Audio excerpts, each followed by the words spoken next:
আমি একটু ইমোশনাল তো বটেই। কারণ করিস তোরা মানুষরা, ছিছি, সত্যি তো কোনো উত্তর দিতেই পারবো না, তার জন্যই চুপ করে আছি। ভাবছি সব কিছুর বদলা নিতেই কি এসেছে এই বছরটা? তাহলে কি সত্যিই সব শেষ হয়ে যাবে? আমি বিশ্বাস করতে চাই না।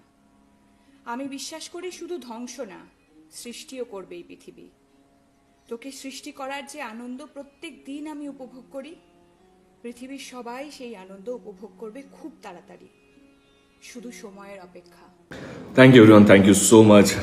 দুর্দান্ত ওপেনিং আমার। আমি একটু ইমোশনাল তো বটেই। কারণ যখন আমরা এই ছবিটা শুরু করেছিলাম বা ভাবনা চিন্তা এসেছিল, তখন আমার মনে হয়েছিল কি কমার্শিয়াল ছবি, মাস ফিল্ম, দর্শক যেহেতু এক টাইপের হয়ে গেছে, বা এক টাইপের না, ঠিক ওরকম ভুল হবে সেটা বলাটা, বাট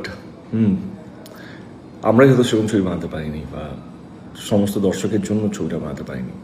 কিন্তু আজকে বা কালকে লেট আমাদের অ্যাডভান্স খুলেছে, কালকে লেট আর্ধেকও খুলেনি, তার মধ্যেও আমরা ট্রেন্ডিংয়ে ছিলাম। আজকে সকাল থেকে অ্যাডভান্স মানে কোনো কোনো জায়গায় 10 মিনিট হাউসফুল হয়েছে অ্যাডভান্স খোলার পর, কোনো কোনো জায়গা মানে আধ ঘন্টা, 1 ঘন্টা। মানে এই খাদানকে নিয়ে যে সত্যি খাদানে একটা ঝড় এসছে, তার জন্য পুরোপুরি ধন্যবাদ আপনাদের সকলকে।